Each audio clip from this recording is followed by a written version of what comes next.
kepler bugünkü lise programımızda. Uygur Mağarabuşumuzda ötken yıl 11. aydan buyan her qaysi temalarda mesela Şərq Türkistan tarihi, edebiyatı ve Uygur muhaciret Uygurlar ana tilini qanday qo'g'dash holati har xil temalarda leksiya o'rganishtirib kelayotgandi. Bugun mu planimizga asosan yeni leksiya o'rganishtirdi. Hammalar xush kelibsizlar. Leksiyamizni boshlashdan burun Teknomakımız Nameliyet Merkezi'ndeki muhabir reisi Yasin Hanım'la Kur'an'ın tilavet bir teklif kılma. Euzu billahi mineşşeytanirracim. Efahasibellezine keferu en yettehidu min duni evliya.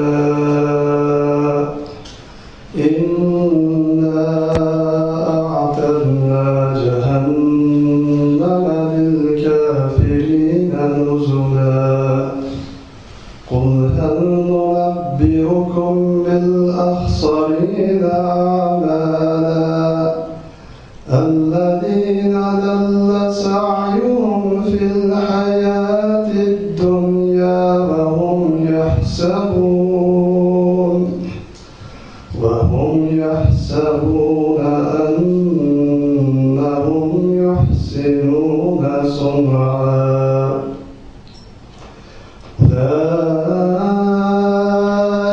الذين كفروا بآيات ربهم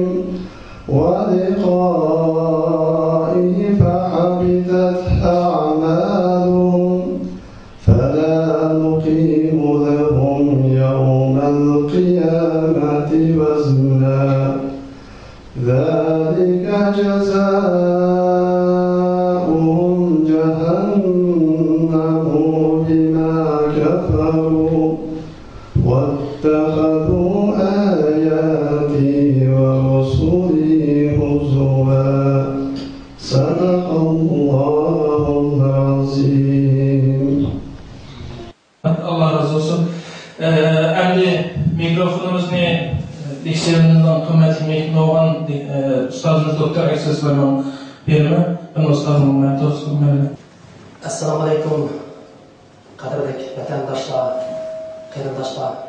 Bugun menda faoliyatimizning kun tartibi bo'yicha 4-oydagi, ya'ni aprildagi leksiyamizni boshlasak. Bugun sizlarning diqqatingizga sunmoqchi bo'lgan temamiz muhojiratdagi Uyg'ur adabiyoti. Oldin qatimliq leksiyalarda Uyg'ur tarixining har qaysi tarixiy bosqichlaridagi ba'zi cho'ng voqealar, uningdagi mushu voqealar jarayonida muhim rol o'ynagan ba'zi tarixiy shaxslarning hayotini tanishtirgan.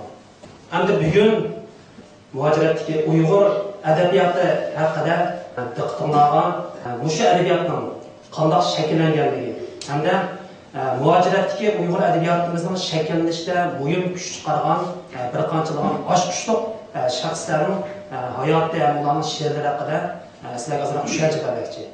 Hammamiz bilamiz, Uyg'urlarning muhojiratdagi hayoti 20-asrdan elib aytgan vaqtda nihoyat uzun bir jarayonlarni besib o'tdi.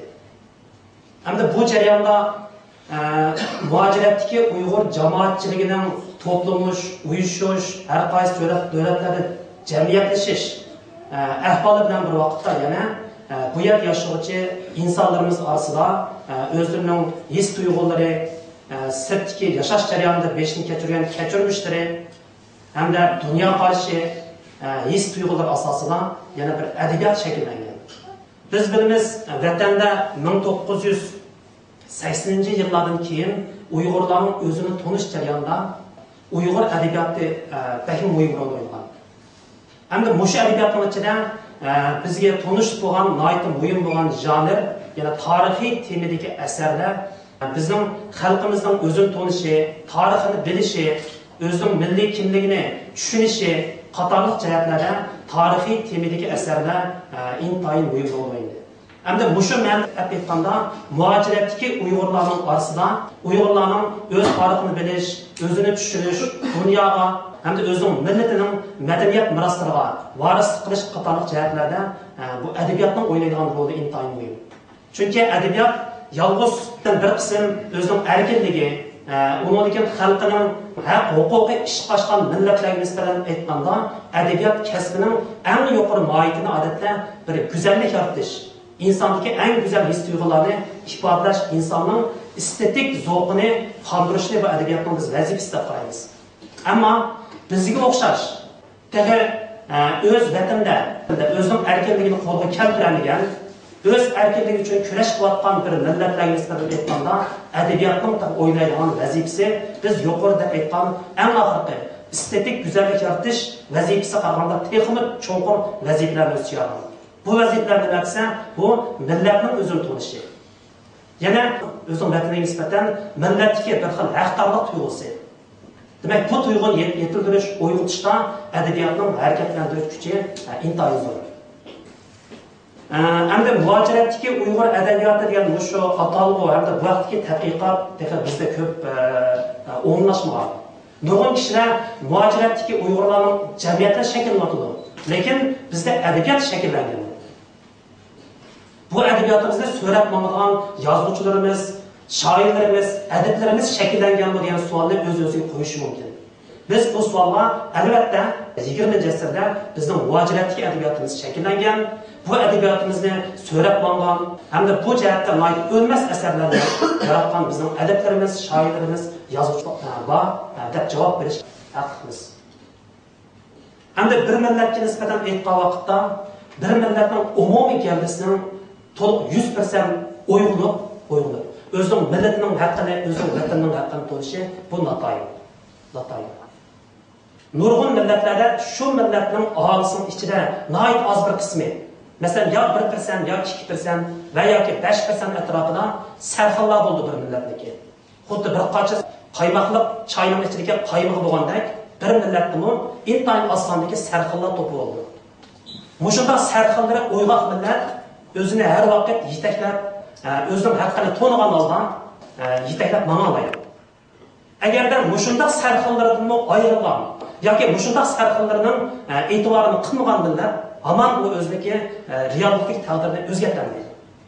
Shuning uchun bizning 20-asrdagi mayli siyosiy tariximiz bo'lsin yoki ijtimoiy tariximiz bo'lsin yoki adabiyot tariximiz bo'lsin, mushu musofimiz qaraydigan bo'lsak, millatimizning ichida intayin ostondagi millatni yetaklab mangan ostondagi bir qism sarxillarimizni o'zining hayoti badaniga, o'zining jini badaniga millatning haq huquq uchun bir umr kurashganligi, bu yo'lga o'zi otganligini biz his qila olamiz. Dal shularning ichida bugun biz asos so'zmoqchi bo'lgan shu muhojiratdagi Uyg'ur adabiyotini shakllantirishda intayin muhim rol o'ynagan muhim shaxs marhum Muhammad Emin Bug'ra. Hamda Muhammad Emin Bug'raniki nomi tilg'ilganda nurg'un kishilar Muhammad Emin Bug'rani bir inqilobchi, vatanning mustaqilligi yo'lida o'zining hayoti bo'yi kurashgan bir milliy inqilobchi deb biladi. Yana nurg'unlar Muhammad Emin Bug'rani Qur'on edib inqilob qilishdan boshqa u bir yana siyosatchi, ustoz diplomat degan bunday bir obraz bilan Muhammad Emin Bug'rani tanıydi. Undan boshqa yana nurg'un kishilar Muhammad Emin Bug'rani bir ilmiy shaxs, bir tarixchi, o'z vatanining tarixini tunji qatim shu millatning a'zosi bo'lish sifati bilan o'z millatining tarixini yozib chiqqan bir tarixchi deb tanıydi. Ama biz bugün bir so'zlayotganimiz Muhammad Emin Bug'raning inqilob hayoti, ya'ni inqilobdagi yuzi, siyosatdagi yuzi, yana ilmiy yoki tarixshunoslikdagi yuzdan boshqa yana uning adabiy bir yuzi, adabiy kishiligi. Chunki Muhammad Emin Bug'ra bir ko'p tarafli shaxs. Xuddi biz baytgandek, agarda butun bir millatni bir qancha choy o'xshatsak, sutga choy o'xshatsak, shuning yuzidagi qaymog'ini tashkil qilgan shaxslarning biri. Muhammad Emin Bug'raning hayotda qaraydigan bo'lsak, u kap chiqish jihatdan qo'l ilkida bor, o'qigan, nihoyat yaxshi oilaning farzandi. U aslida hech nimaga aralashmay, o'zining o'tgan kuniga shukr qilib yashagan bo'lsa, yaxshi yashayapti.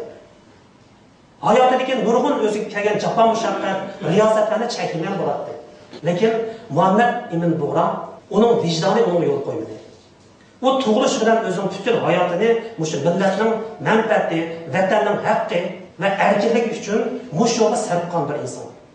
Shunga Şunda bir insanlar bo'ladi, nurg'un odamning ish qishidan nima ish qilishdan ortiq ishga aralashadigandir. Deb nurg'un odamlar ba'zi kishilarga savol qo'ydi. Agarda bizda Muhammad Emin Bug'radek mushundaq shaxslarimiz bo'lgan bo'lsa, biz bu yerda o'tirib Uyg'urning masalasini bugungi kunda biz so'zlayolmaygan bo'ldik. Chunki bizning tariximizda mana mushundaq shaxslar tarix bo'yi, yillar bo'yi, davrlar bo'yi to'lagunimizni bugungi ular bizning bugunimizga topshirib berdi. Shuning uchun biz bu yerda Uyg'urning haqqi, huquqi uchun so'zlayapmiz. Shunga biz tariximizda bizning xalqimiz uchun jon bergan bu shaxslarni albatta eslash, ularning bizga qoldirgan meroslarini o'rganish, tadqiq qilish, ularni tajriba edish bizning bosh tortib qo'ymaydigan bir vazifamiz. Shunga bugun biz bugungi leksiyamizni dal muhojiratdagi Uyg'ur adabiyoti, shundaqla mushu adabiyotni maydonga keltirishda muhim rol o'ynagan Muhammad Emin Bug'ra va mushu qatordagi bir qism adabiy shaxslarga bag'ishlamoqchi. Hamda bugungi leksiyadagi asosliq deb o'tilgan muhim temalar bu yerda vaqt munosabati bilan hammasini bir-biri deb o'tamayman. Bugun so'zlamoqchi bo'lgan asosli temamiz birisi bu muhojiratdagi bu adabiyot sali qanday adabiyot? Bu vaqtdagi bir tushuncha. Undan keyin muhojiratdagi adabiyotimiz vaqtda mayli shu O'rta Osiyo, ya'ni bizning vatanimizning g'arbiy tarafi yoki tarixda G'arbiy Turkiston deb atalgan yerdagi insonlar bilan bizning vatanimiz bo'lgan Sharqiy Turkistondagi insonlar o'rtaq yaratgan muhojiratdagi Turkiston adabiyoti. Eng dastlabda muhojiratga bizning adabiyotimiz Turkiston adabiyoti degan bir nom bilan dunyo yuziga bo'lmasa hech bo'lmasa musulmonlar dunyosiga mush uqum bilan taniladi. Shunga muhojiratga Turkiston adabiyoti zot qanday uqum? Agarda Turkiston adabiyotini umum bir cho'ng uqum, yana bizning vatanimiz bo'lgan Sharq Turkiston, undan keyin O'rta Osiyo bo'lgan G'arbiy Turkiston, shundaqla Idil, Volga, undan keyin Qrim tatarlarini o'z ichiga olgan Tatarlar, Shimoliy Kavkaziyadan iborat bunday kam bir territoriyadagi millatlarning adabiyoti navoda umumiy Turkiston nom bilan tushuntirilgan bo'lsa, undaqda bu adabiyotda bizning adiblarimiz, bizning shoirlarimiz, bizning yozarlarimiz zot qanday salohiyat bilan Turkiston adabiyotiga o'zining hissini qo'shdi. Shunga bu huquqni so'zlab o'tmoqchi. Undan keyin yana bir deb o'tgan nuqta bo'yi biz ta'kidlagandek, Muhammad Emin Bug'raning mushu muhojiratdagi Turkiston adabiyotini yaratishda bu kishining ko'rsatgan xizmati, roli. Undan keyin oxirida muhojiratdagi Turkiston adabiyoti, shundaqla huquqni texnik kichiklasak, muhojiratdagi Uyg'ur adabiyotining asosli temalari. Yana muhojiratdagi adabiyotimiz qanday temalarni aks ettirdi? Bu nuqtalarni asos qilib ko'pchilikning diqqatiga sunib o'tmoqchi. Endi biz baylabatda Turkiston adabiyoti bilan atalgan bu umumiy adabiyot yana turklarning vatanning sirtida yoki biz davlatdan bugungi bizning vatanimizdagi Uyg'urlar, shundaqla O'rta Osiyodagi turkiy tilda so'zlashadigan nurg'un ushoq etnik turkumlarga bo'linib ketgan millatlar, jumladan o'zbeklar, qozoqlar, qirg'izlar, qoraqalpoqlar va boshqa O'rta Osiyo xalqlari. Undan boshqa Idil, Ural, Qrim tatarlari. Shundaqla Shimoliy Kavkaziya va Ozarbayjonda o'sgan bir butun turkiy millatlar yashagan territoriyadagi millatlarning sarxillaridan o'zining vatanini tark etib, chetlarga chiqib ketgandan keyin chetlarda yaratgan adabiyot dal biz davlatgan Turkiston adabiyoti degan nom bilan dunyoga kelgan. Endi buning ichida bugun biz asosli qilib so'zlaydigan nuqta nima desa, biz Idil, Ural, Tatar adabiyotini bir chet qayrib qo'yib, asosli bo'lgan o'sha Turkiston adabiyoti, ya'ni Turkistonning sharqi bilan g'arbidagi sarxillarning vatan sifatida yaratgan adabiyotini so'zlamoqchi. Biz mayadimi ko'z tutib muhojiratga Turkiston adabiyoti yana 3 shoxchaga bo'lib muloyiza qilish mumkin. Ya'ni Idil, Ural, Tatarlar adabiyoti. Undan keyin G'arbiy Turkiston adabiyoti. G'arbiy Turkistonga asosan O'rta Osiyo, jumladan o'zbek, qozoq, qirg'iz, O'rta Osiyodagi turkman degandek O'rta Osiyo xalqlarining sarxillar tarafidan yaratilgan adabiyot. Endi yana bir shaxs bo'lsa bizning vatan adabiyoti, ya'ni Sharq Turkistonning muhojiratdagi adabiyoti. Endi biz muhojiratdagi Turkiston adabiyoti haqida tushuncha bergan vaqtda muhojiratdagi Turkiston adabiyoti eng dastlabda 1917-yili Rossiyada Oktyabr inqilobi nomidagi bolsheviklarning inqilobi yuz berib, bütün Rossiya təvəsidə Bolşeviklər partisi hakimiyyət üstü kəlgəndən keyin Sovet İttifaqı degan bir çoğ sotsialistik tüzümdəki bundaq bir dövlət yaratıldı. Endi bu dövlət yaratılışı bilan Bolşeviklər partisi hakimiyyət üstündəki partiya bolğanlığı üçün, yəni ki bu komünist bir partiya bolğanlığı üçün bu quruluşunda, mahiyetində bu birisi dinə qarşı, yəni ateistlikni təşəbbüs qılğan partiya bu Türk programması var. İkincisi bu işçidihan, yani proletariat diktatorsidagi bundaq bir partiya bolğanlığı üçün bu har qanday millatning yuqori qatlamidagi yoki an'anadan kelayotgan bir xil madaniyatga qarshi yangi bir madaniyat yoki bir ateistik madaniyat yaratamiz deganni o'ziga asosli shuar qilganligi uchun Bolsheviklar partiyasining targ'ib qilayotgan siyosati bilan bizning O'rta Osiyodagi qarindosh musulmon turk millatlariniki sarxillari yoki bularning an'anaviy madaniyat o'rtasida qattiq ziddiyat kelib chiqqan. Albatta, ayni vaqtda Oktyabr inqilobidan keyin O'rta Osiyoda bir qism insonlarimiz, bir qism ziyolilar, sarxillarimiz garchi Bolsheviklarning dastlabki bir qism va'dalariga ishinib, bular bizga mustaqillik berish mumkin, erkinlik berish mumkin, millatning taraqqiyotiga foydali imkoniyat yaratib berish mumkin deb ishongan bo'lsa-mu, ammo 1920-yillarning oxirgi mezgilga kelgan vaqtda O'rta Osiyodagi sarxillar asosan Bolsheviklar partiyasidan bu umidni uzgan. Agar Bolsheviklar hukmronlik qiladigan O'rta Osiyoda bir erkinlikning tengini qatmaydiganligiga bular ishongan. Shuning bilan millatning sarxillari oxirgi qatam 20-yilning oxirgi qismida Sovet bolsheviklari bilan bular tutishib, eng oxirida bularga kuch yetmaganlikdan bular taqilib, O'rta Osiyoni tashlab Afg'onistonga, bir qismi bizning vatanga, undan keyin Afg'oniston, Hindiston orqali Yevropa tarafgacha, Turkiyaga bir o'ltiraqlashib, yangidan tiklangan Bolsheviklar hokimiyatidagi qizil hokimiyat bilan chet elda bular mujodila, ya'ni kurashyapti. Mushu kurashlarning natijasida tunji qatam Yevropada maydonga kelgan yoki chiqarilgan jurnal sizlar ko'rib o'tirgan Yosh Turkiston. Bu jurnal 1929-yilda dastlabda Parijda, ya'ni Fransiyaning Parij shahrida Mustafa Cho'qay qatorliq O'rta Osiyodagi o't yurak bir qism sarxillar, ya'ni muhojiratga sarxillar tomonidan uyushtirilib Parijda nashr qilingan. Keyin 30-yilning oxirgi mezgillarga kelganda Germaniya kuchayib, Sovet Rossiyasi bilan urush olib berish mumkinchiligi tug'ilganlikda bu jurnal redaksiyasi Parijdan Germaniyaning Berlin shahriga yo'tkilib kelib, bu yerda chiqarish qilishgan bu jurnalni. Endi bu jurnal o'zining mohiyati jihatdan bir siyosiy, ilmiy, universal bir jurnal. Ammo bu jurnalning sahifasida 1929-yildan boshlab muhojiratga qochib chiqqan bir qism O'rta Osiyolik adiblar, shoirlar uyushib o'zining vatan davosini mushu jurnalda qilgan. Shunga muhojiratdagi Turkiston adabiyotining maydonga kelishida Yosh Turkiston jurnali intayin muhim rol o'ynagan. Muhojiratga birdan-bir akademik, ilmiy, universal jurnal sifatida shu vaqtdagi butun dunyodagi bizning ko'ngilimiz shu yezig'imizni ishlatadigan qarindoshlarimiz tomonidan so'yib o'qilgan. Masalan, oddiy bir misol aytsam, shu vaqtda shu Xitoyning sharq-shimol qismi, ya'ni hozirgi sharq-shimollik 3 yo'lga deb qo'ydim. Harbin, Shenyang, undan Changchun degan shaharlar bor. Bu yerga shu Tataristondan zo'r turkumdagi shu Sovet bolsheviklari bilan tutishib yoki bular bilan orada ziddiyat bo'lib qochib kelgan bir qism muhojirlar shu sharq-shimol yashaganlar. Bu yerda yashab, bu yerda bu Tianjinlar, bu yerda Yaponiya bilan so'd qilib, bular hol kun nihoyat yaxshi bo'lganligi uchun o'sha Harbinda turib Parijda chiqayotgan mushu jurnallar bular har oyda o'zining albatta zakat, u bu iyon pullarning hammasini mushu jurnalga ta'minlagan.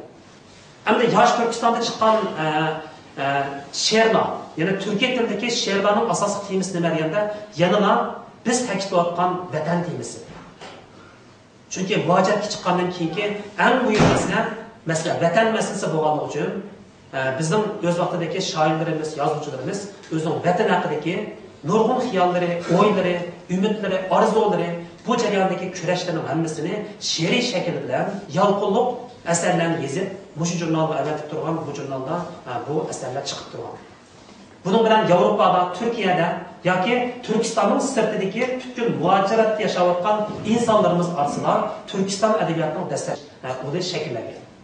Endi Turkiston adabiyoti chet elda shakllanganligi albatta Ədebiyyatımızda meydana kelgan bir qism əsərlər Yosh Turkiston qatorliq gazet jurnallarning vasitasi bilan bizning vatanga kirib turgan. Chunki shu yillarda vatandan haj qilish uchun yoki savdo tijorat uchun va yoki o'qish uchun va boshqa turli yo'llar bilan chet ellarga chiqib turgan uyg'ongan ziyolilarimiz bo'lganligi uchun chet ellardagi Yosh Turkiston jurnalarini elib vatanga qaytib, masalan vatanning cho'ng shaharlarida G'uljida, Turpanda, Qashqarda, Xotanda degandek ziyolilarimiz bu jurnallarni ko'rib, chet eldagi hayotni xabar berib turgan.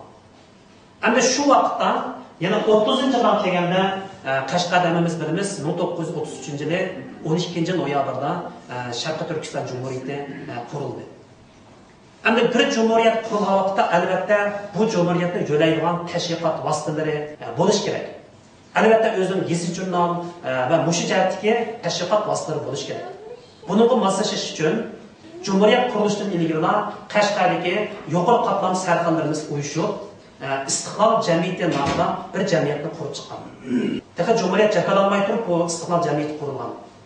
Endi istiqlol jamiyati qurilgandan keyin bularning qonun tunji ishi nima desa, mushu jamiyatning nomida kelgusida dunyoga kelish oldida turgan milliy jumhuriyat uchun bir organ jurnalni chiqarib, mushu jurnalda xalq fikri, jamoat fikri azalash. Shuning bilan 33-yilning yoz faslini boshlab Qashqarda Istiqlol nomida bir majmua nashr qilishga boshlagan. Demak, endi ko'ryapsizlar, shu jurnalning tunji sonidagi muqovasi Istiqlol. Yana oyning ichidagi Istiqlol degan so'zni oyning ichida yozgan. Istiqlol jurnalining tunji soni. Endi mushu Istiqlol jurnalining tunji sonida 33-yilda qurilgan Sharqiy Turkiston Islom Cumhuriyetining asos qonuni. Bütün davlat aparatlarining sistemasi.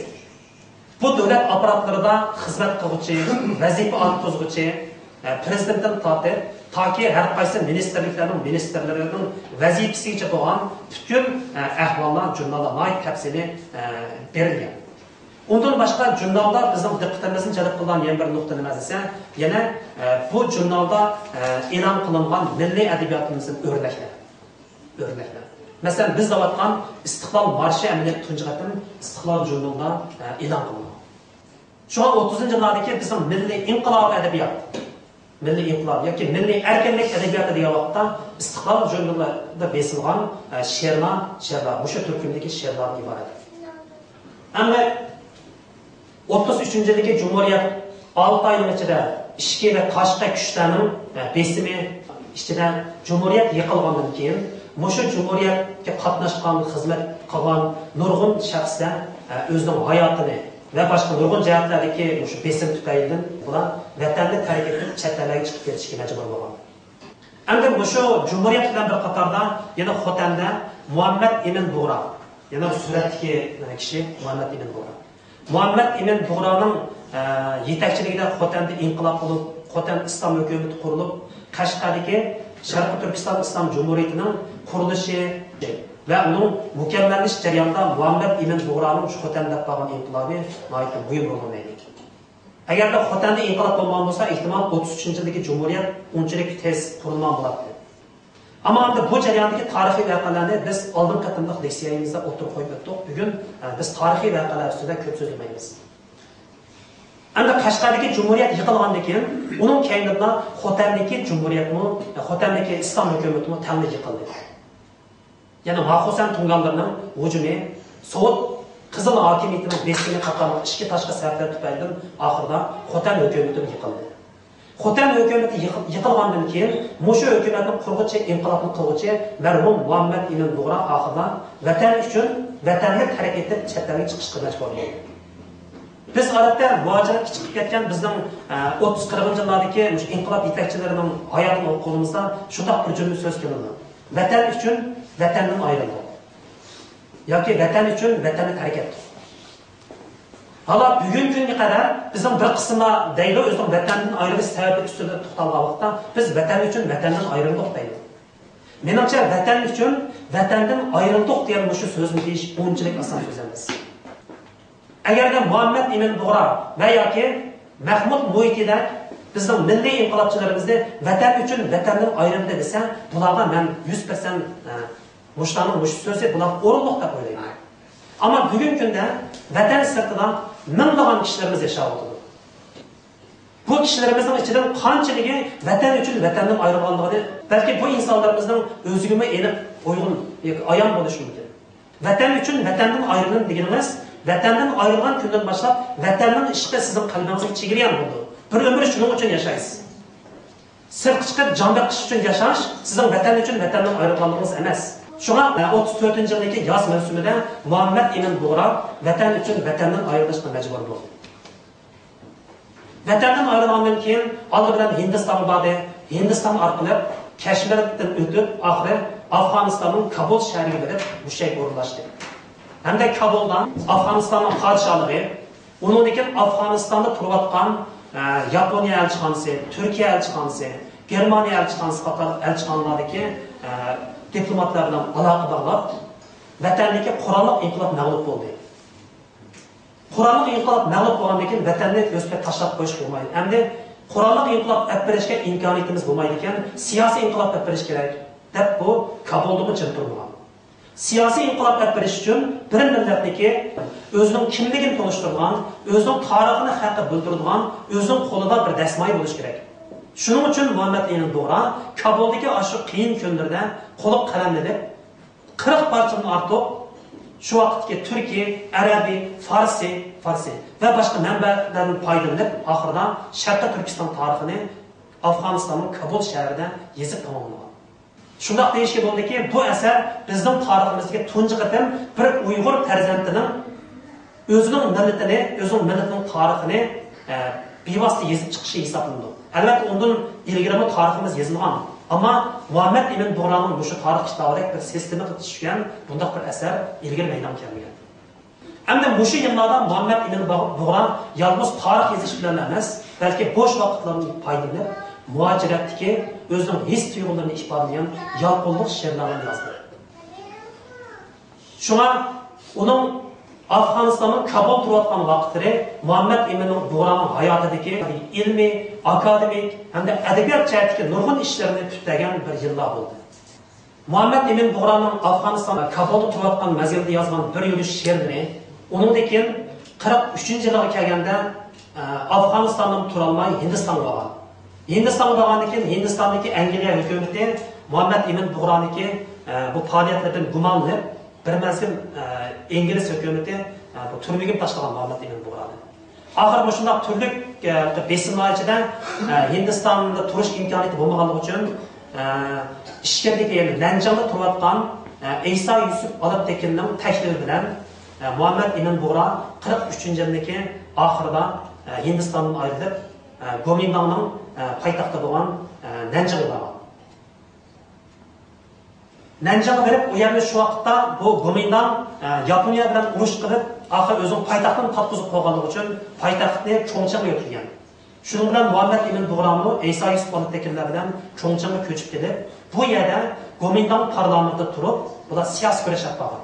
Ya'ni vatanning kurashini Xitoyning shu yurgida turib, o'sha olib borgan. Endi 43dan 45gacha bo'lgan 2 yil jarayonida Muhammad Emin Bug'ra Chongchangda xeyli ko'p she'rlar yozdi. Bu she'rlarni butunlay vatanning qayg'usi aks etgan. 45-yilga kelganda hammamiz bilamiz 44ning oxiri ilmiy inqilob bo'lib, 44-yili 12 noyabrdan 10-yilda Sharq Turkiston Cumhuriyati, ya'ni ikkinchi qatorlik Cumhuriyat shakllanadi. Demak, inqilobning xabari Muhammad Emin Bug'ra, Isa Yusuf Olibtekin, Mas'ud Sabri qatorliq Gomindangning poytaxtida turib, siyosiy kurash olib borayotgan bu shaxslarimizni qalbiga qaytadan bir xil umidni tug'dirgan. Demak, inqilob partiyalari xalqimiz uyg'onibdi, endi vatanga qaytishning bir yo'li ochildi. Degandek 45-yil kuzda Uch apandim Chongchangdan oxir Urumchiga qaytib kelib, Urumchida qurilgan, ya qurulg'isi Birlashgan hukumat tarkibida vazifa olgan. Endi Urumchiga qaytib kelgandan keyin Muhammad Emin Bug'ra o'zining Kabulda yozgan, Chongchangda yozgan, Hindistonda yozgan bir yurish she'rlarini to'plab, shu vaqtda masalan Urumchida nurg'un faoliyatlar bo'lgan. Birisi Urumchida shu vaqtda Uyg'ur madaniyat oqartish uyushmasi degan bir uyushma qurilgan. Uyushmaning tarkibida Urumchida klub bo'lgan. Bu klubda har haftaning oxirlarida masalan san'at nomlari, undan keyin shu Muhammad Emin Bug'radek davlat şəxslərini təklif qılıb, ular leksiya bərgizgan. Şu jarayonda Muhammad Emin Buğra özünün nurg'un she'rlarini Urumchidagi shu klubda yoshlarga o'qigan. 47-yilga kelganda Muhammad Emin Buğra o'z vaqtidagi o'lkalik ta'minot nazorati, ya'ni qurilish nazoratining nozirligidan o'lkalik hukumatning muavin raisligiga ko'rsatilgan. Endi shu masalalarda Muhammad Emin Buğra ya'ni o'z vaqtidagi Xinjiang instituti, ya'ni hozirgi Xinjiang universitetiga asos bo'lgan Xinjiang institutida bu faxriy rektor bo'lib, Xinjiang instituti bo'lib har haftada Uyg'ur tarixidan leksiyalar so'zlagan. Hatto bir qatorliq leksiyasida Sharqi Turkistonliklarning Turkistoni, faqat bu yerdagi yerli xalqning vatani. Xitoy Tungan qatorli boshqa millatlarning hammasi keyin ko'chib kelgan, ularning bu yerda hokimiyat egallashga huquqi yo'q degan gaplarni shu institutning o'zida ochiq oshkor so'zlagan.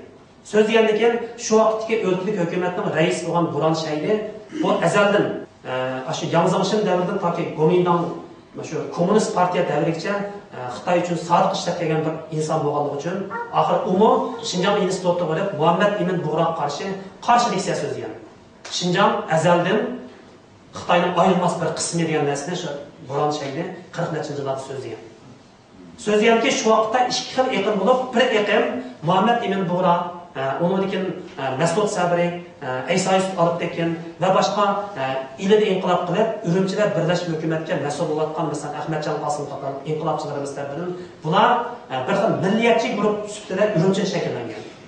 Endi bu Buran Shayli boshlig'idagi yana bir turkum Xitoyparast bu gruppa o'z oldiga yana odam tashkillab, bular bilan bu ziddiyatlashib, shu vaqtda Urumchida nihoyat zo'r fikr ixtiloflari bo'lgan. Shu mezgilda Muhammad Emin Buğra undan keyin Urumchida Turkan Xatun operasi degan bir opera yozib chiqqan.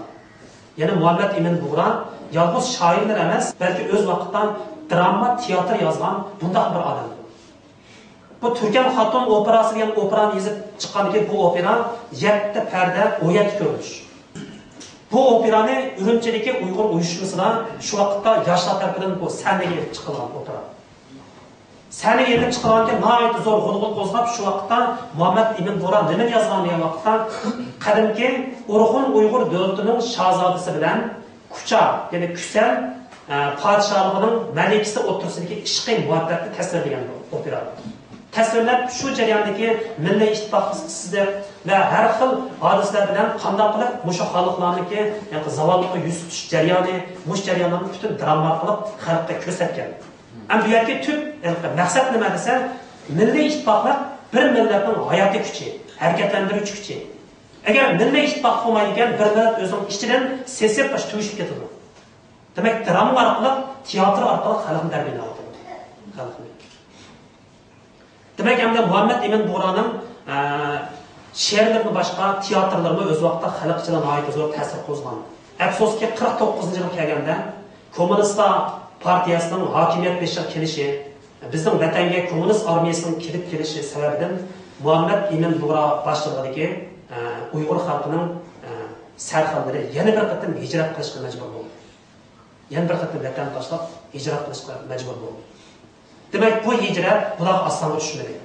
Çünkü öz devrinde vatanni bir qatim tashlab chiqib, 10 necha yillab chet eldagi mushu qiyin bir kunlarni, vatan davosi yo'lidagi riyosatli kunlarni beshini kechirgan bir insonlar yana bir qatim vatanni tashlab chiqish, xuddi yurgini so'rib edib, ash tuproq tashlab qo'ygandek qiyin keldi bular. Shunda bo'lsa-mu, oxirida vatandan ayrilib, yana shu Hindistonda, Pakistan'da, onun için Afganistan'da sersan sergerdan bulup, neçinen Uygur'dan ahir Türkiye hükümetinden sözleşip, 52-yilga kelganda Türkiye'ye bölüp makamlaştı. Türkiye'ye kelgandan keyin Muhammad Emin Buğra'nın hayotidagi 3-chi qatimliq siyosiy kurash tarixi boshlandi bu odamda. Demak, Aysa Yusuf olib ketgan bilan birga Turkiyada umrining oxiriga qadar vatan da'vosi qildi. Endi o'sha yillarda yana bu kishining yozgan nurg'un she'rlari bor. Endi Muhammad Emin Buğra 65-yili Ankara'da yurak kesib bilan 64 yoshida u dunyoga ketgandan keyin bu kishining yozgan umrida yozgan she'rlari qizi Fatima Buğra tarafidan qalamga olinib, qayta rad 83-84-yili Ankara'da nashr qilingan. Sizlar ko'rib turgan shu vatan qayg'usi degan shu to'plamni 83-yili Ankara'da chiqqan Muhammed Emin Buğra'nın bütün şiirler toplumu. Eğer de bu şiirler toplumunu hakikaten bir yürekten okup çıkan insan olsa, bu toplamının içindeki Muhammed Emin Buğra'nın vatan için qanchalik qayg'urgan, vatan için qanchalik bir yig'lagan inson ekanligini ko'rib oldim. Muhammed Emin Buğra 65-yili olamdan o'tgandan keyin uning o'limi muajiratdagi Uyg'urlar uchun nihoyat cho'ng yo'qotish bo'ldi. Muajiratdagi Uyg'urlar emas, vatandagi Uyg'urlarmi o'zining eng faxrli bir o'g'londan ayrildi. Mushu munosabat bilan chet ellardagi bizning adiblarimiz yoki sarxillarimiz o'zining qayg'uli she'rlari, marsiyalari orqali Muhammed Emin Buğra'ning o'limiga bo'lgan echinish, uning bo'lgan yodnomasini ifodaladi. Bu yerda ko'rayotgan bu she'r, ya'ni marsiya Madina Munavvarda o'ltirishliq Ahmad To'xta Hojim Xotani degan kishi, ya'ni Muhammed Emin Buğra bilan o'z vaqtida birga inqilob qilib, keyin hijratga chiqqan, keyincha Saudiya Arabiston o'ltirishib qolgan bu kishilar bilan 65-yili Muhammed Emin Buğra'ning vafotiga atab yozgan marsiyasi. Masalan, marsiyada yozilgan bu yerda to'liq tekstni bermadim, faqat 3 kuplet. Uchib ketdi jahondan bir umma qush, barabar ketdi bizdan aql ila hush. Yetishdi musibat necha qatli, chekib darda qoldim men ujatli. Ya'ni ujatli degan bu kishining yana bir adabiy taxallusi ekan. Vatanni Tanrimiz ozod qilsin, bu zotning ro'yini ham shod qilsin. Shod qilsin. Demak, bu bir uzun marsiya, lekin bu yerda faqat 3 misrani misol sifatida ko'rsatdim.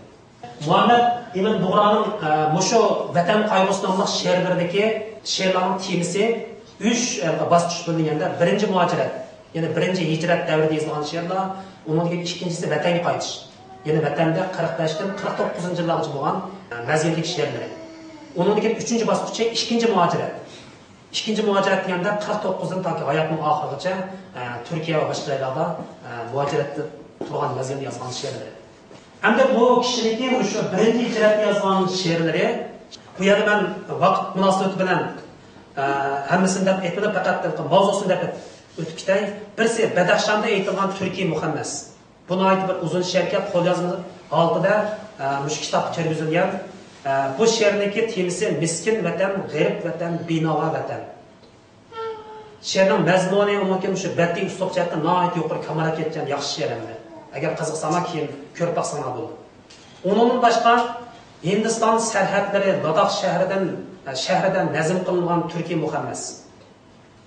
Ya'ni vatanni tark etib Hindistonning Ladakh shahriga borg'icha bo'lgan shu yo'ldagi vatandan ayrilishga chidamagan, qiymagan o'zining bir qalbidagi bu his hayajonni musharrafdan ifodalagan. Undan keyin Tariq Hijrining 1353-yilning oxirida qish mavsumining shiddatli kunlarida Hindistondan Pamirga chiqilgan mushaqqatli sayohatimizdan bir muhammas. Ya'ni Hindiston chiqqandan keyin Hindistonda turish imkoniyati bo'lmaganligi uchun bu kishi o'zining odamlarini boshlab Afg'onistonning Kabulga bormoqchi bo'lgan. Endi bu qish mezgili to'g'ri kelib, shu Kashmirdagi Pamir tog'laridagi shu qiyin holatda, qor muz qoplagan holatda qishda Kashmirdan Afg'onistonga o'tgan. Demak, bu shu yo'ldagi safar ta'sirotlarini bu she'rda yozgan. Undan boshqa bu to'plamida yana arabcha, farscha, bevosita arabcha, farscha yozgan o'zining 180 martoq she'r kirgizilgan. Demak, endi bu odamdagi saviyasini mushada bilsak bo'ldi. Bu she'r yozish degan ma'lum bir tilda nihoyat yuqori kamolat yetgan vaqtda odam she'r yoza olmaydi. Ammo Muhammed Emin Buğra o'zining ona tilidan boshqa yana arabcha, farscha bilan bevosita she'r yoza oladigan mutlaq bir qobiliyatga ega shaxs. Shunga uning bu arabcha, farscha she'rlari mush to'plamga kirgizilgan. Masalan, shu Kabul turib yozgan she'rlardan "Ey do'stim", 40-yili Kabulda yozilgan. "Ey do'stim, istasam agar ko'yi qafqa qosh.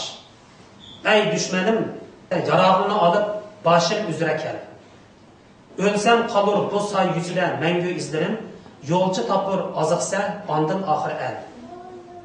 Buğra, ajun qara mangu emas sana, irtish kechiklardan oqarmu hamishasin." Mana bu yerdagi ajun degan so'z qadimgi Uyg'ur tilidagi bir so'z ishlatilgan, jahon degan so'z, jahon.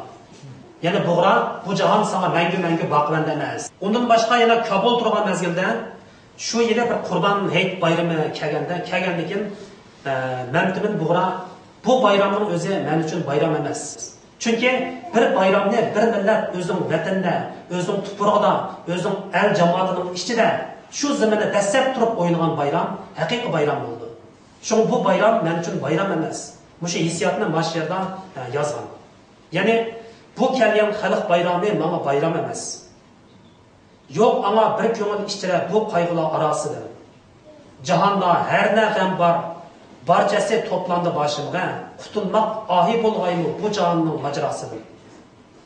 Isitkin yurt ara mustabidlar hukm surmoqda. Qutulolmay qoldi millat ah kunlarning qarosidan. Boshimga kelsa har turli balo rozi edim, ammo qutulsa gar vatan birda ulus ushbu yarasidir. Bayram degan she'r yana. Onundan bu adam Afganistan'ın Kabul'dan Hindistan'a götürüp Hindistan'ın turamay ahire Gomindan'ın paytaxtı bulan şu Nanjing yoki Chongqingga borgandan keyin Chongqing turib yana vatan qayg'usi bilan yashaganda yashab 45-yili ilida inqilob bo'lganlik xabari keldi.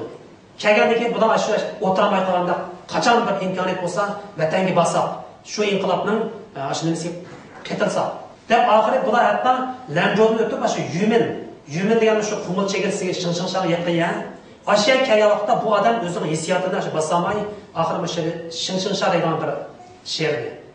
Yana shing-shing bizning vatan bilan ishkirning chegirsi. Uyg'urcha Oryoltuz deydigan, lekin mana Xitoycha nomi qilishib qolgan. Masalan, bu she'r qarab boqaylik 45-yilda ilida inqilob bo'lib, milliy armiya Manasning oyoq qarab ketayotgan mazgili. Bu odamlarning qalbida bir umid bor, vatan tug'iladi. Vatan dunyo uchunlar bo'ldi endi. Qaytadan. Şu vaqt yezibdi. Masalan, qachon bizga ochilar bu qora chegara?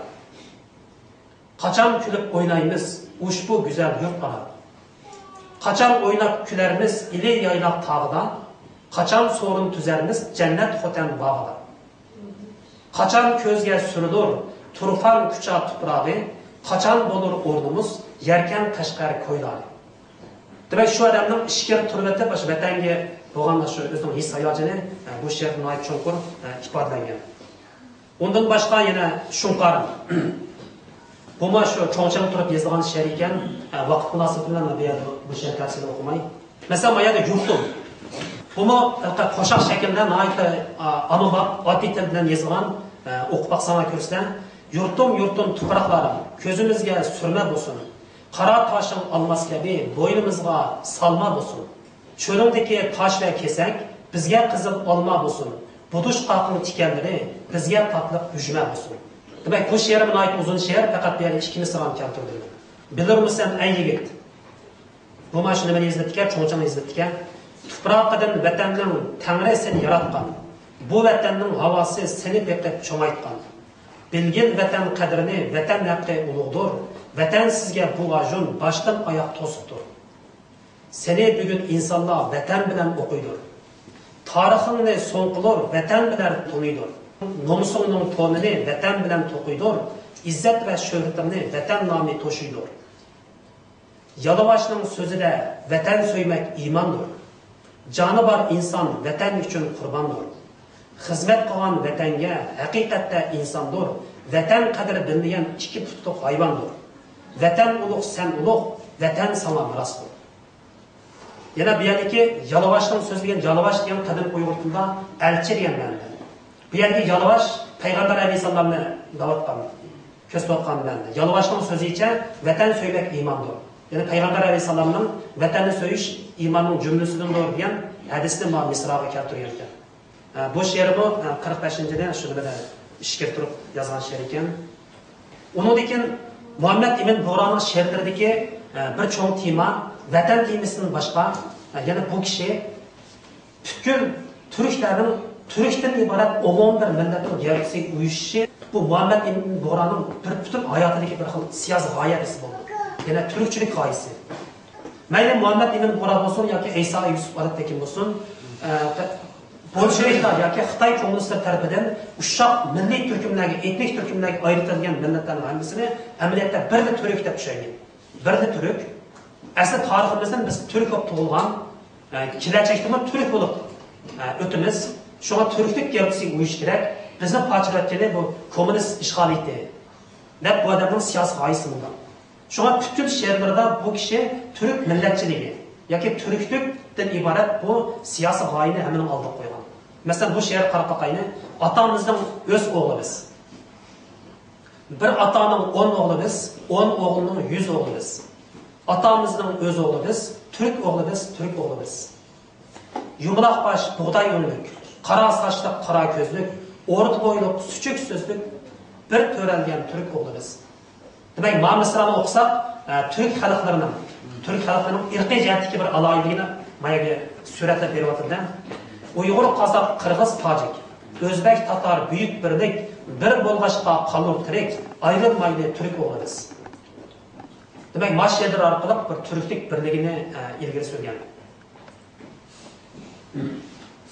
Ondan keyin bu Gomindanın paytaxtida muhacirlik hayotini tugitib 45-yilda 9-oyda Urumchiga bu 3 shahardan qaytib kelgandan keyin bular shu vaqtga his hayajonini vatanning tuprog'ini Rossiya vaqtiga his hayajonini bular zodi kichik sig'dirolmaganda Muhammad Emin Bug'ra Urumchiga tushgan kuni yezilgan she'ri, ya'ni vatanga qaytish, ulug' yurtim degan she'ri.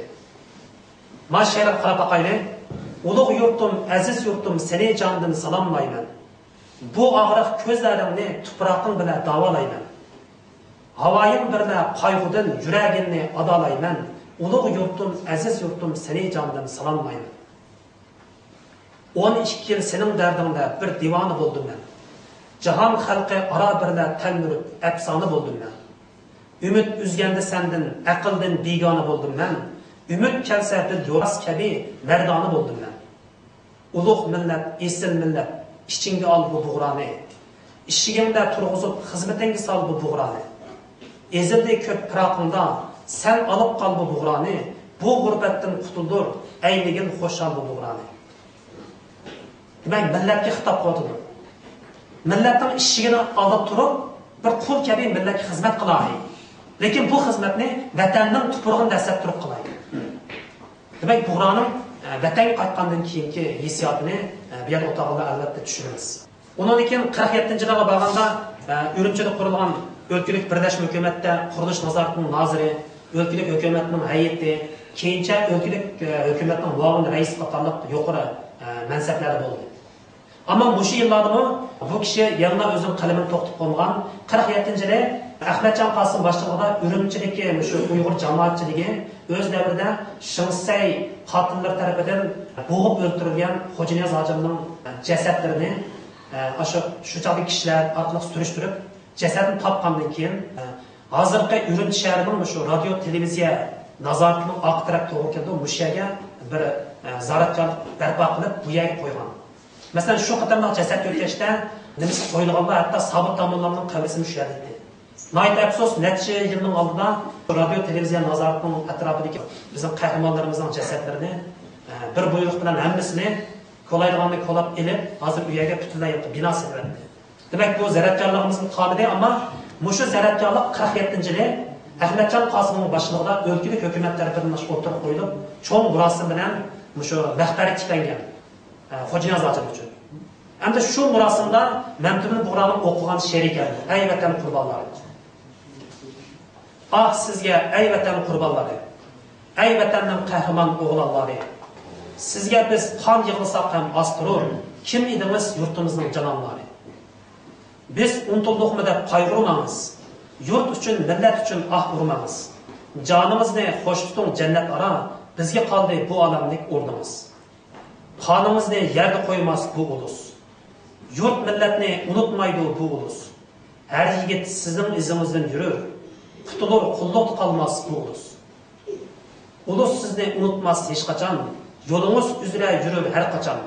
Ulus uyg'onda hamda qulmas, yo berur sizdak, yo olg'usi jon. Undan boshqa 49-yilga kelgan vaqtda yana vaziyat o'zgarib, Gomindanning mag'lub bo'lishi, Kompartiyaning hokimiyat ustiga kelishi, unisiga shu Qizil armiyaning Shinshinsha chegarasidan o'tib bizning vatanga dasishi bilan oxiri ikkinchi qatim yana hijratga majbur bo'ldi.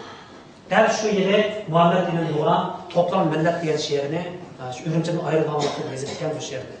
To'plam millat.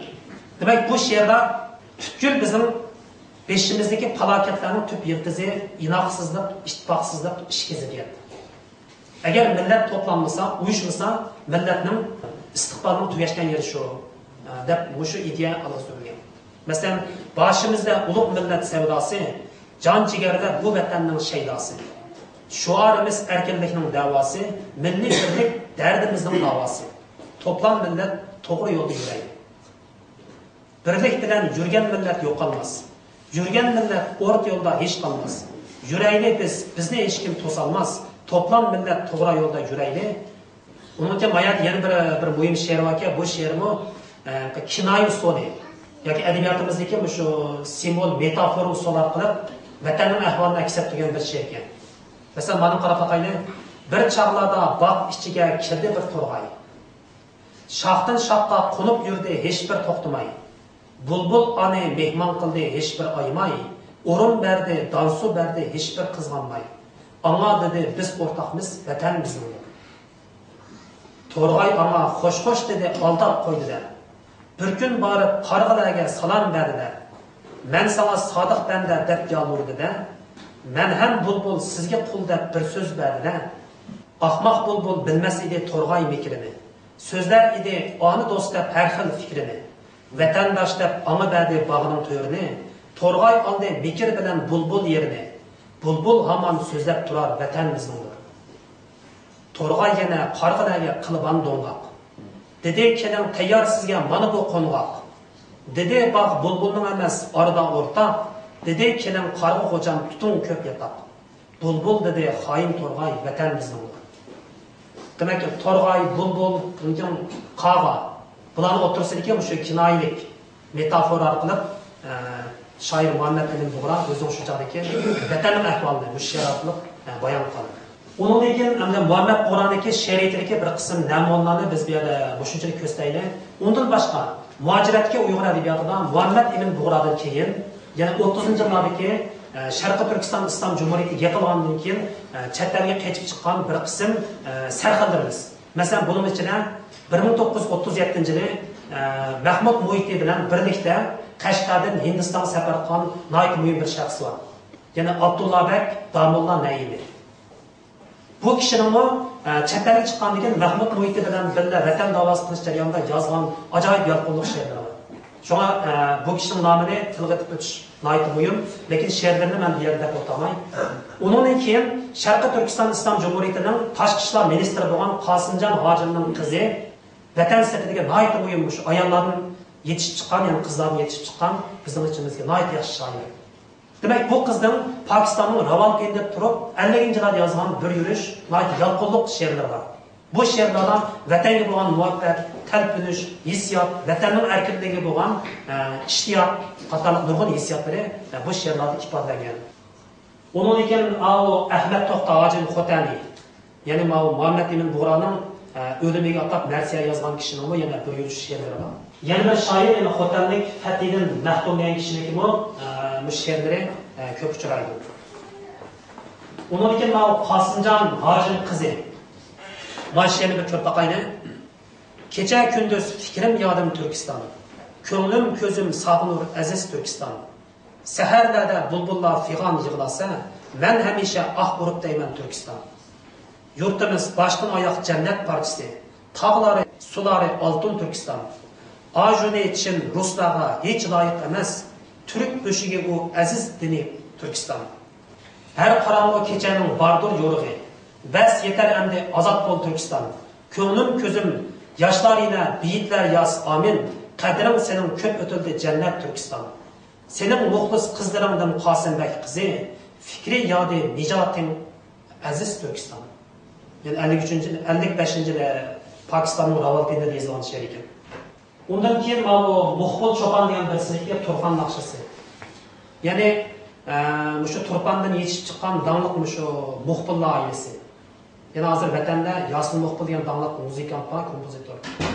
Bularniki jamiyatdan mesela Sattar Muxbul degan kishi 49-yili shu Muhammadning Bug'ralar bilan chet elga qaytib chiqib, chet eldagi shu Uyg'urlarning hayotida muhim rol o'ynagan bir shaxs. Bu kishining shundan vatandan ayrilish vaqtida yozgan she'r ekan. Undan keyin eng oxirida Ahmad To'xtaojimniki Vatan ahvoli degan bir she'r bor. bu şiiri 50. yılın ahirinde yazıldıkken.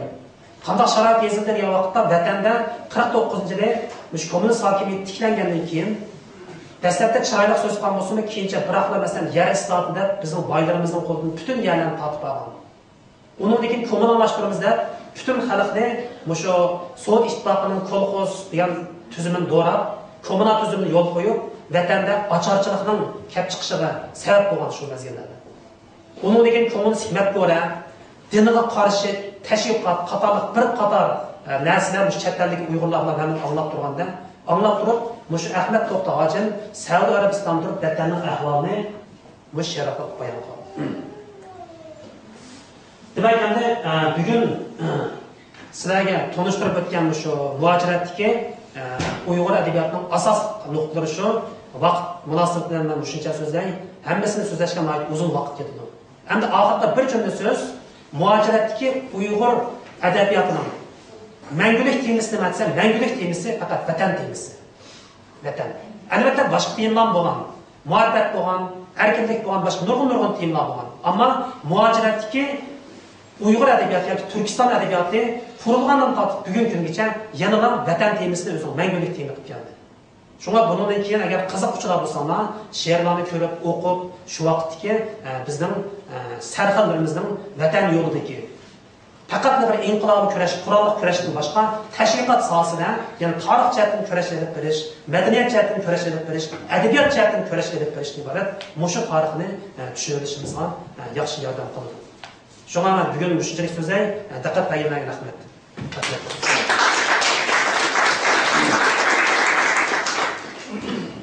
Әкиметлік, көңілдік, чоң хикметlik bir tekstçe oldu. Ustazımız rahmet, Allah razı olsun. Vaktimizden sorunumuzu ahırlaştırış mecburiyetimiz. Sorumuzu ahırlaştırıştan burun teklif makinesi temelli merkezden reisinin Ömer Naşımak'ın dua teklifimiz. Elhamdülillahi Rabbil alemin ve l'aqibatu l-muttaqin ve salatu selamu ala Resulih Muhammedin ve alihi ve ashabi ecmaîn. Ya Allah bizlerge anlamalarımızın ve sözlerimizin köprüğünü emek kılması bulun ya Allah. Ya Allah bizlerin doğru yolunu aratmalını ya Allah. Ya Allah bizlerin sen yaş kurduğun yolunu aratmalını ya Allah. Ya Allah bizlerin doğru işin kılması bulun ya Allah. Ya Allah doğru yolundan atabımızın bana yolunu alması bulun ya Allah. Ya Allah bizlerin aramızda fitne pasat tereydiğen bazı niyet bozukluğun insanlar var senin doğru yolunu göstergini ya Allah. Allah düşünce ama seviyat aklını ya Allah. Bazı gayret şikayetleri yıkan kişilerin ki insafını verin ya Allah. Sen hamdülü kalırsın ya Allah. Bizlerini sen tilimizde bırakılgandır, bizlerini milletini bırakılgandır, bizlerini seninki aldığında sana sayılıklıgandır, bizlerini bırakılgandır, bizlerini hem de işimizi bırakılganız bulgun ya Allah. Şirketimizi birleştirin ya Allah. Mağdala yollarımızı birleştirin ya Allah. Eğer nişanı getirip bizlerini hak yoluna yapmalını ya Allah. Bizleri doğru yolunu kesekin ya Allah. Rabbana atina fid dünya hasene ve fil ahireti hasene ve qina azaban nar ya erhamer rahim.